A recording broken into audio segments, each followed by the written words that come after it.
लेकिन ये जो जेजेपी के अपने दिग्विजय जी हैं, ये फिर दोबारा से उस प्रकार की व्यवस्था को बढ़ाने के लिए इस प्रकार की जोर जबरदस्ती करते हैं, और जो कि यूनिवर्सिटियों में कॉलेजों में इस प्रकार का नहीं करना चाहिए।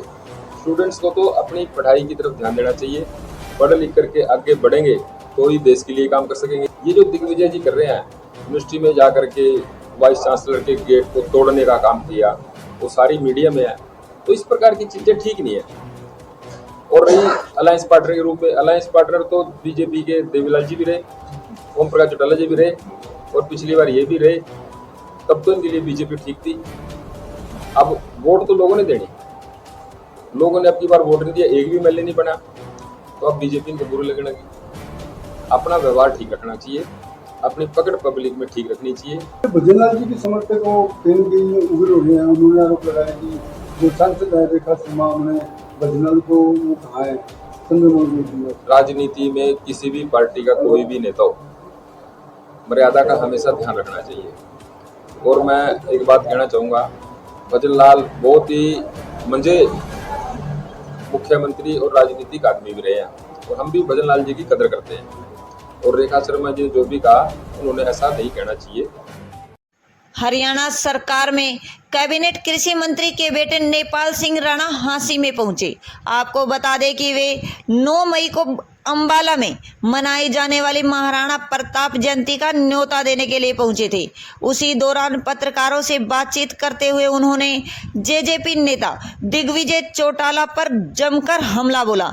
वहीं स्वर्गीय पूर्व मुख्यमंत्री भजनलाल के खिलाफ बीजेपी सांसद रेखा शर्मा द्वारा की गई टिप्पणी की कड़े शब्दों में निंदा की। और क्या कहा, देखिए पूरी वीडियो। आज हंसी में महाराणा प्रताप जयंती 9 मई को अम्बाड़ा जिला सुजानपुर मंडी में मनाई जा रही है, जो हर साल मनाते हैं प्रदेश स्तरीय जयंती अलग अलग जिले में। जैसे इस बार अम्बाड़े में, अगले साल किशोर जिले में, उससे अगले साल किशोर जिले में, करके पूरे प्रदेश में जितने भी अपने मित्र साथी प्रेमी भाई सब लोग हैं, सबसे मिलकर के उस जयंती का निमंत्रण देने के लिए आते हैं।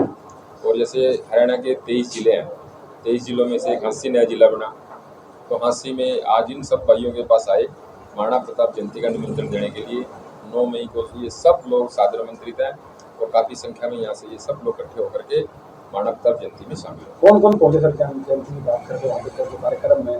प्रदेश के मुख्यमंत्री उसमें जो मुख्य अतिथि प्रदेश के मुख्यमंत्री माननीय नायब सिंह सैनी जी हैं, जनरल वीके सिंह जी भी आएंगे, और समाज के सभी अलग अलग पार्टियों के, चाहे कोई भी विधायक हो, पूर्व विधायक हो, जो भी अलग अलग पदों पर शोभित है, सब लोग इकट्ठे होते हैं।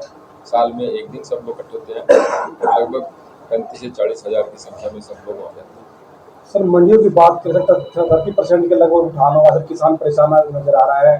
सरकार कह रही थी 72 घंटे के अंदर उनके उठान होने के बाद पैसे आ जाएंगे, लेकिन उठान ही नहीं हो रहा सर, उनके पैसे नहीं आ रहे, किसान परेशान नजर आ रहे हैं। सर जो 3 नए नियम लागू किए उससे भी काफी परेशान नजर आ रहे होंगे। किसी की बायोमेट्रिक नहीं लग रही है, किसी की फोटो नहीं हो पा रही है, ट्रैक्टर से परेशानी का सामना। मेरे ख्याल से कोई किसान ऐसा नहीं रहा होगा जिसकी गेहूँ कट के मंडी में ना जा चुकी होगी, ठीक है ना। और देखो एक चीज़ है, आप और हम सब देहात से जुड़े व्यक्ति हैं।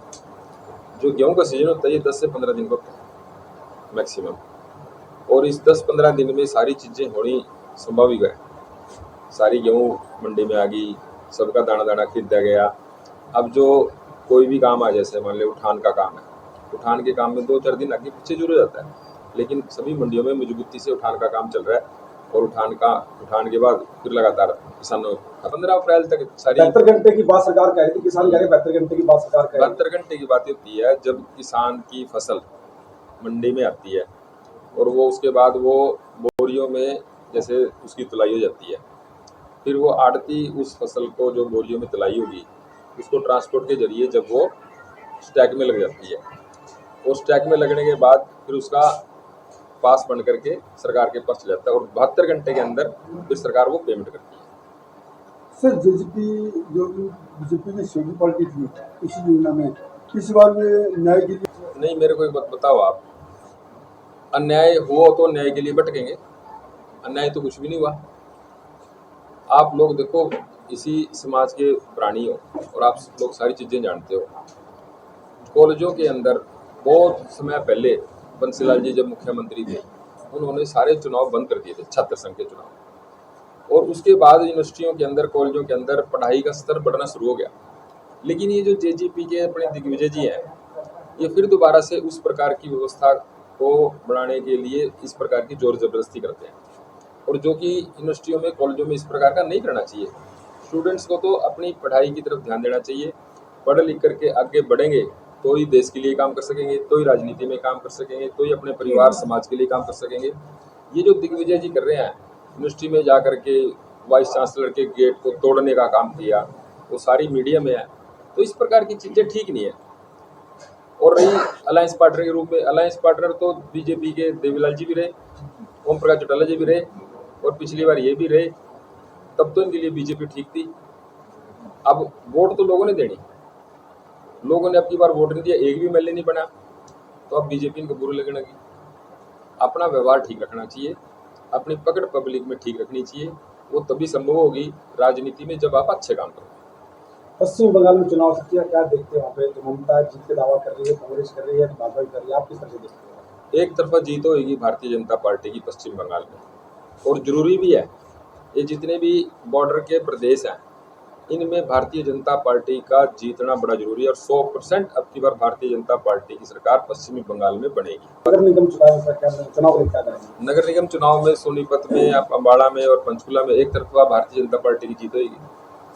भारतीय जनता पार्टी अपने सारे चुनाव संगठन के आधार पर लड़ती है, और पूरे प्रदेश के अपनी पार्टी के कार्यकर्ता नगर निगम परिषद के चुनाव में लगे हैं। 100% भारतीय जनता पार्टी एक तरफा जीतेगी।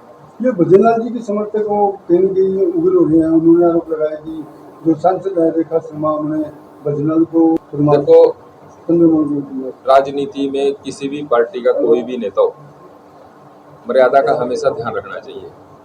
और मैं एक बात कहना चाहूँगा, भजनलाल बहुत ही मंजे मुख्यमंत्री और राजनीतिक आदमी भी रहे हैं, और हम भी भजनलाल जी की कदर करते हैं। और रेखा शर्मा जी ने जो भी कहा, उन्होंने ऐसा नहीं कहना चाहिए। और कई बार राजनीति में भाषण देते देते कहना कुछ चाहता है, मुंह में से कुछ और निकल जाता है, तो उन बातों को ज़्यादा तुल नहीं देना चाहिए।